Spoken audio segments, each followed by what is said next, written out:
Ngayong linggo mga kapuso, sa programang Kapuso Mo Jessica Soho ay matutunghayan natin ang special coverage ng tinatawag na Secret Slaves, at isa sa mga tampok dito ang dalawang Pilipino na naging cyber slave at ginawa pang scammers sa bansang Myanmar. Ang kwento ng kanilang pagsubok at paghihirap, ibinahagi nila lahat-lahat yan kay Miss Jessica Soho.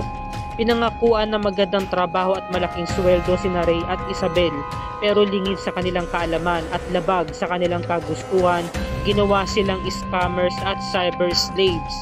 Kung tatanggi daw sila o hindi nila maaabot ang quota, paparusahan daw sila.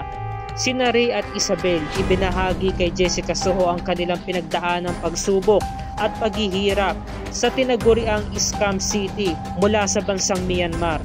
Alamin ang kanilang istorya ngayong linggo ng gabi. Pakatutukan natin yan mga kapuso.